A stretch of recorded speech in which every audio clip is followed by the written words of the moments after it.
Hi, today is Sunday, January 19th, 2014. It is 11:59 a.m. My name is Darren Stevenson. I don't really have a name, and I'm not any specific thing or word or function that you could name.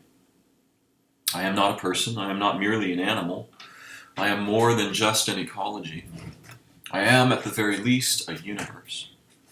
And so when we think of ourselves as less than a universe, or less than an ecology, or less than a really astonishing being of many octaves or orders of being, most of which are hidden from us by our ideas and our language, then we're making a mistake.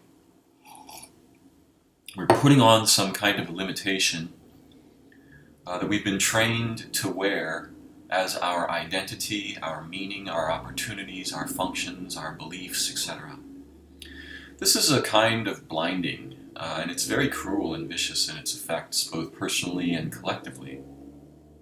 And we often hear this idea that we're connected, but it's really a gross kind of fiction, because wholes exist in a distributed body in the same way that a school of fish or the forest of neurons in my mind, which are all apparently distinct, they're separated by gaps, by the way, they are not separate, but they are not merely one. They are a kind of distributed wholeness. Yeah?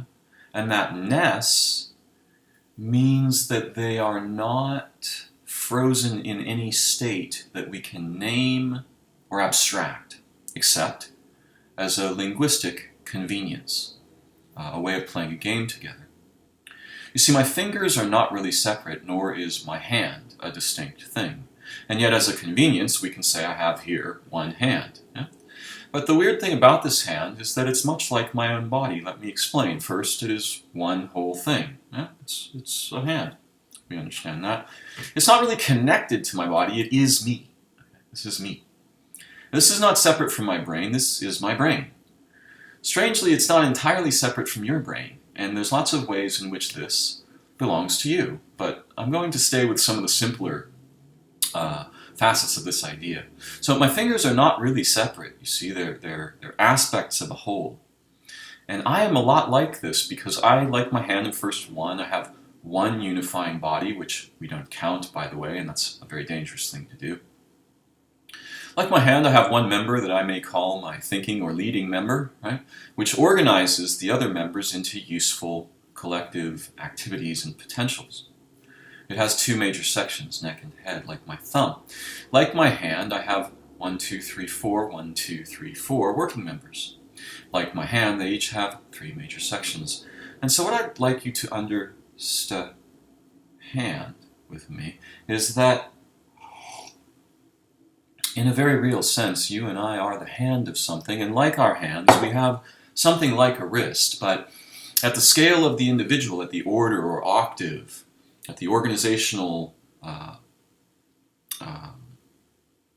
size, if you will, and speed of our of what we sense as our individuality, we have a linking aspect which is invisible that is like the wrist.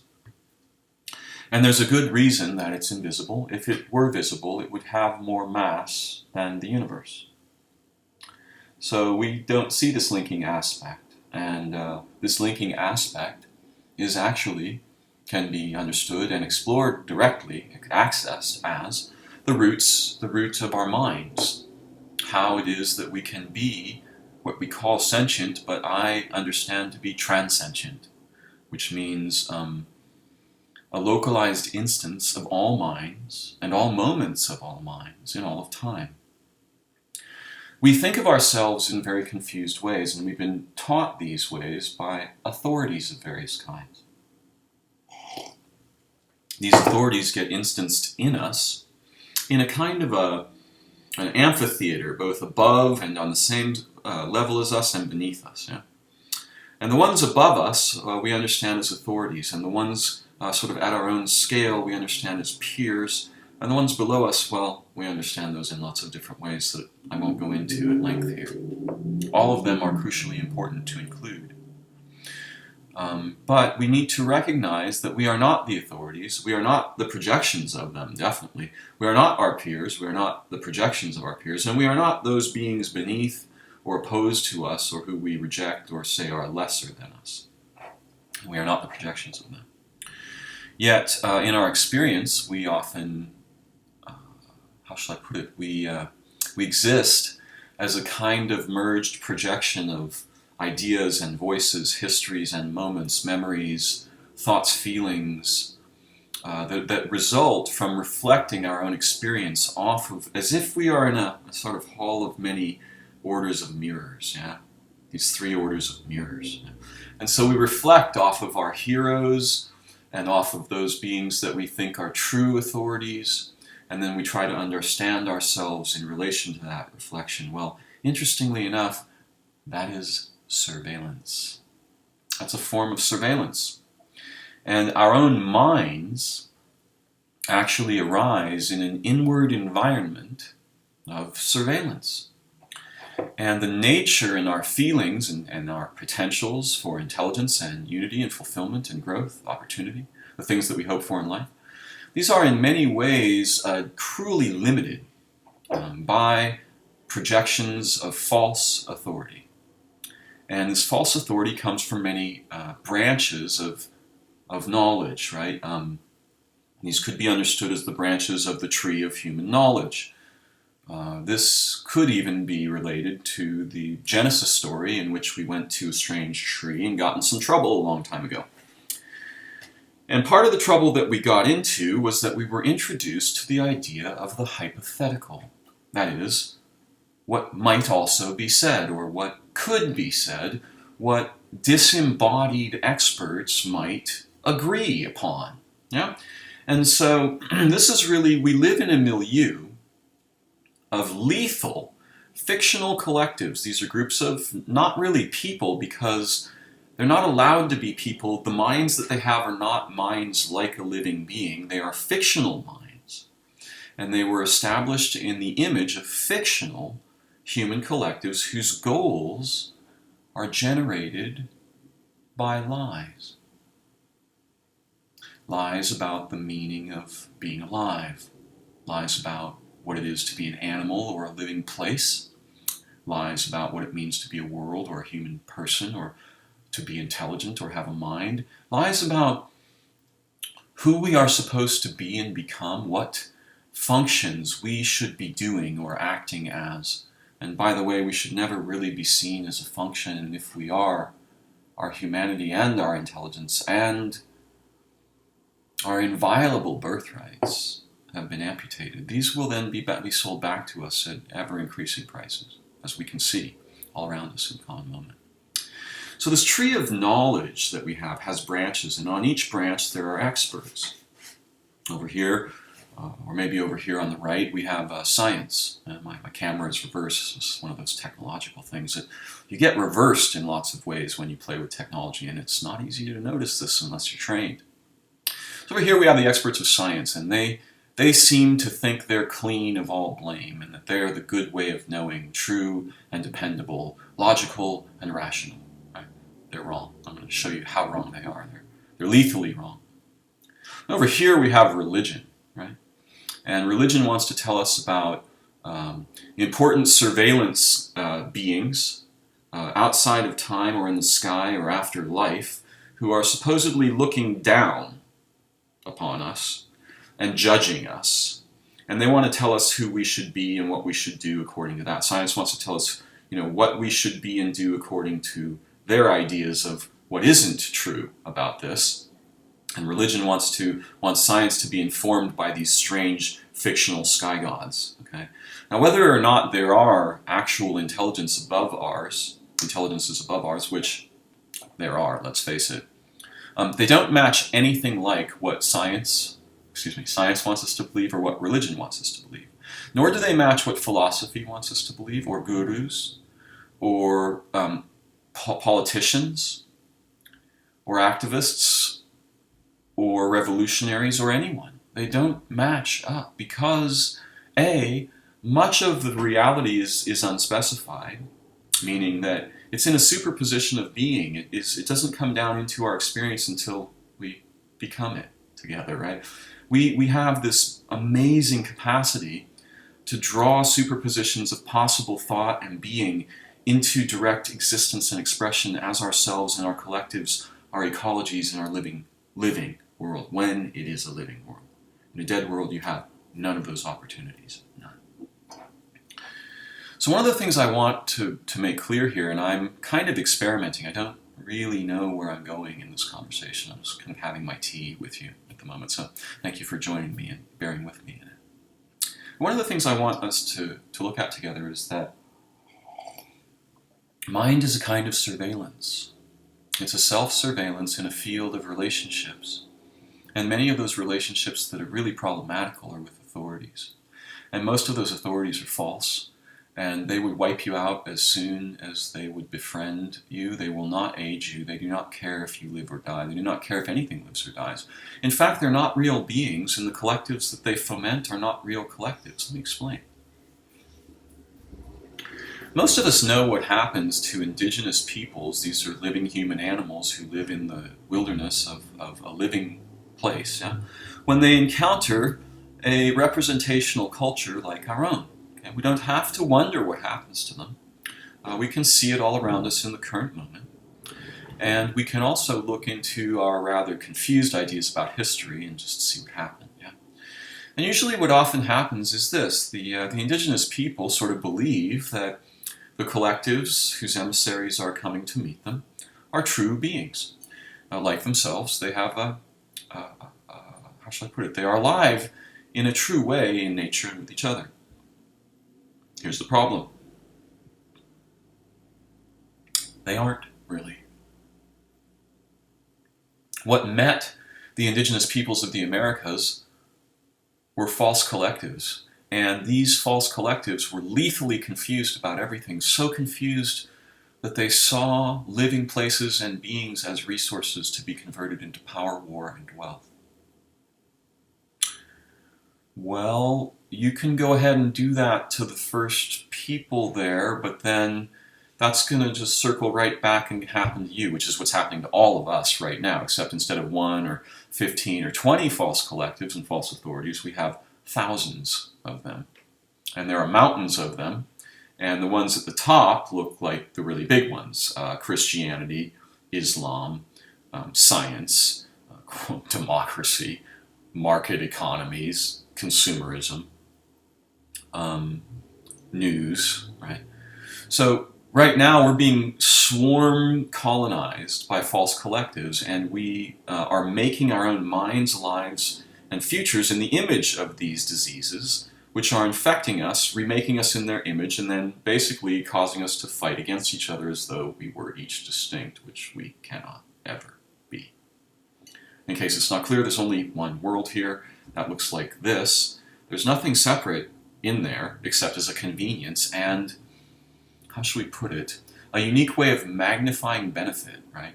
To instance one thing in many bodies is a way of incredibly magnifying the potential and benefit of whatever that one thing is. And that's mostly what's going on in living systems. It's not what's going on in human organized systems at all. The opposite is going on over there. And it burns down intelligence. It burns down ecosystems. It burns down the history of life on Earth for a quick fix of an addictive, false celebration or benefit that lasts for an instant instead of for billions of years and growing with interest. Right?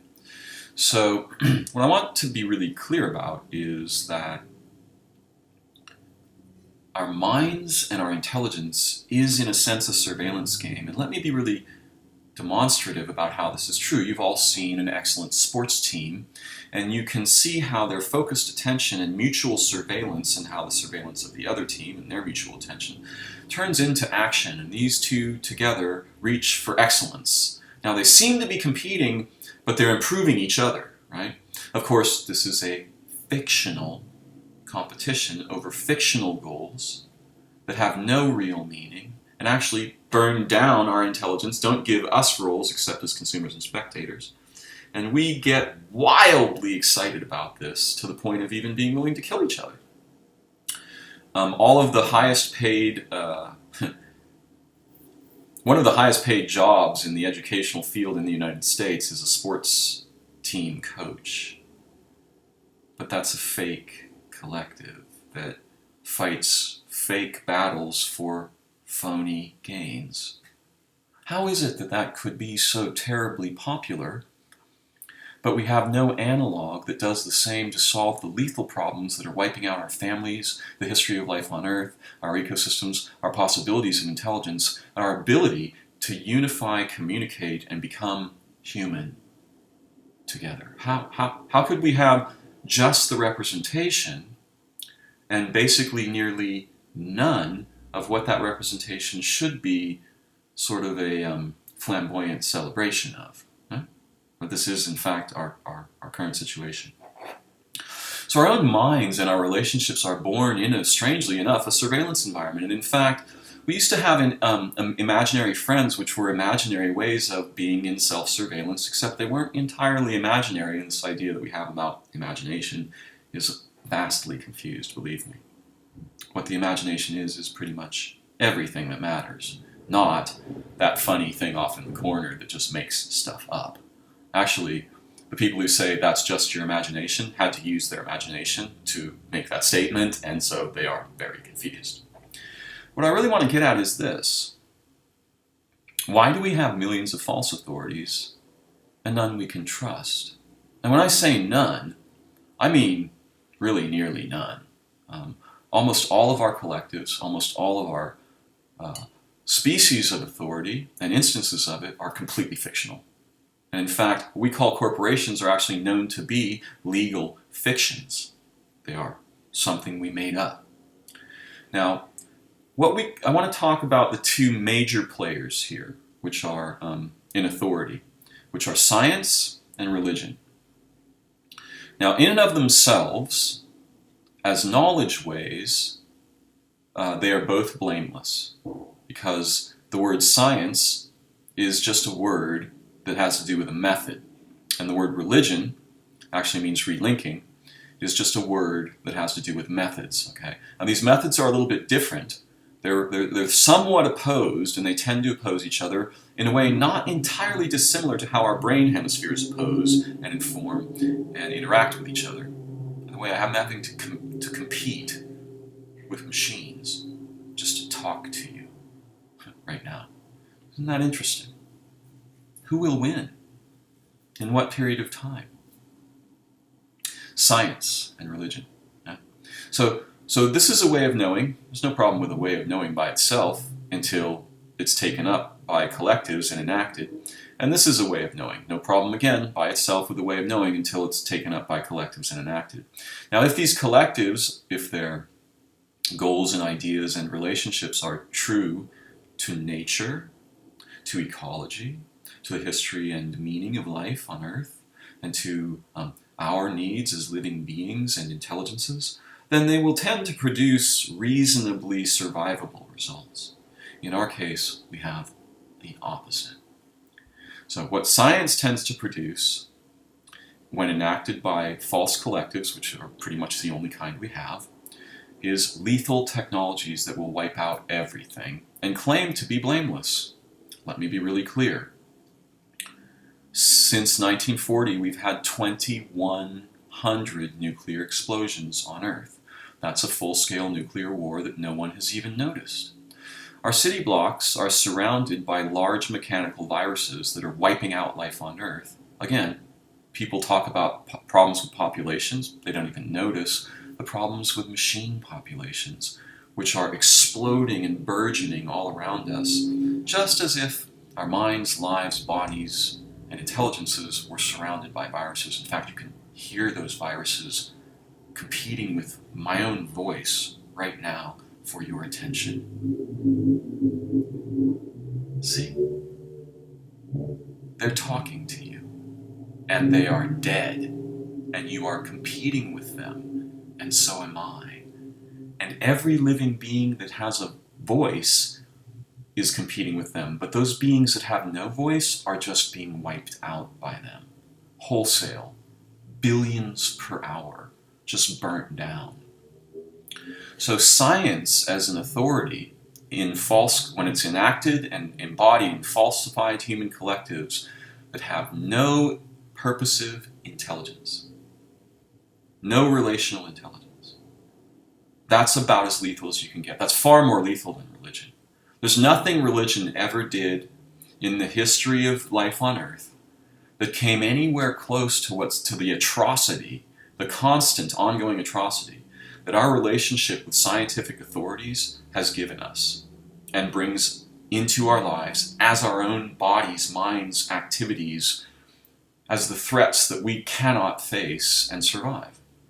There's no knowledge way on Earth more lethal than science in its current incarnation as it is enacted by false human collectives. That will snuff life on Earth in about 1 geological second, and we are inside that second right now. Now that might be 10 years, it might be 50, it might be 100, but it will wipe us out, and it is wiping us out right now. And you can't gather statistics fast enough to see the 100,000 domains that grow each moment in which it's wiping us out. There's no way your statistics can catch up to the atrocity that science as technology is making us into. So over here you have what everyone thinks is the golden boy of human intelligence, science. Well, right now, that's the single most lethal force on our world, next to just the ignorance that keeps us from forming real human collectives. That's the number one problem, by the way, is the ideas and the fictional goals, purposes, hypotheses that we become in order to avoid being human, in order to avoid being ecologically and relationally intelligent, in order to avoid the transcendence, much more than sentience, which is our birthright and how we are born as living beings on Earth. Earth is something we have no idea about. Our models of what it means to be a world are so broken that they're not even worth talking about. And I can show you various ways in which that's true. That's not really my goal here. For the moment, I want to turn to religion. And what science produces is ways to leverage force into technology. This is then adopted by false collectives and enacted wildly all around, within, and everywhere on Earth. Now, just to hit one more point on science. Science gave us a poisoning way, so unbelievably shocking that we've now multiply poisoned every single organism on Earth with industrial and technological toxins. We've also poisoned every communications domain with noise. Nothing alive can survive that. Religion couldn't hope to accomplish that in its wildest dreams. Moreover, the primary dangers that religion poses are wildly amplified by science, because science provides the technology with which religious fanatics attack each other, themselves, us, and the world. So again, claiming that science is somehow noble and religion is somehow screwy is badly messed up. Science is far more lethal than religion and actually supplies insane people with the technological leverage to enforce death, oppression, prisons, and just outright rape and murder on whomever they feel divinely inspired to impose that on. Science is not clean. Science is not yet human, and science as practiced by false collectives is lethal. Science produces technological leverage on force and ideas that we can objectively ascertain about our environment, nature, and energy relationships. Religion is also very confused and can be quite deadly to our intelligence, but it doesn't tend to have the same scope, right? It can't really leverage a threat against every life form on Earth, unless science helps it with things like guns, nuclear weapons, radiation, biotoxins, stuff like that. So what I want to be really clear about is that science tends to produce, how should I put it, abstractions of force, leverageable technology. Religion tends to produce beliefs. Okay?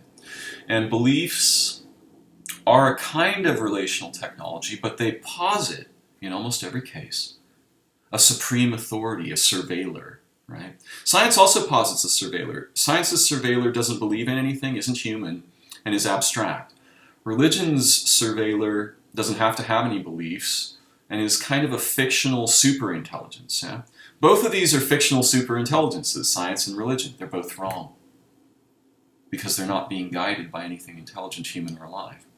They're just hypothetical. Of the two, both attack our intelligence in different ways.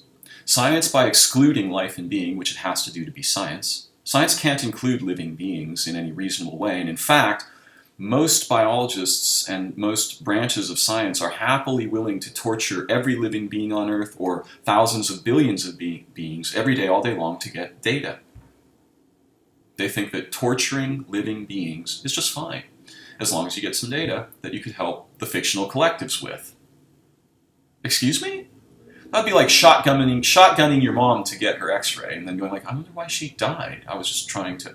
Oh, in fact, that's what x-rays are. They shotgun you with radiation. Now, religion is very problematical because it similarly installs false authorities in our inward surveillance environment that we use to become ourselves.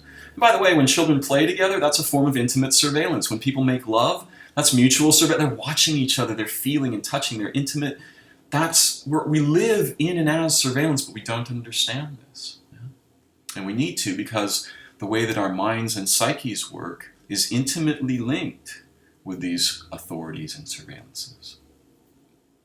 So what I really want to clear up here is that all of the authorities that build fictional collectives, which is nearly all of our authorities, are horribly misguided. And the ideas that are produced in the technologies, the beliefs, the books, they're lethally wrong. And if we were to believe them for even a moment, we begin to die to ourselves. Our intelligence just shrivels up. And in that situation, we immediately have fear, which builds the power of the false authorities. And then we turn to them even more compulsively, more addictively. This is psychosis. Okay? This is the nature of the problems that we have. All of our problems, the most significant roots of them, are based in believing, following, belonging to, supporting, and failing to oppose false authorities. Science as a way of knowing is useful when guided by purposive, ecological, and relational intelligence. So you've got to have that expert surrounded by a ring of other intelligences who guide their progress and goals. Otherwise, lethal. Religion is the same way.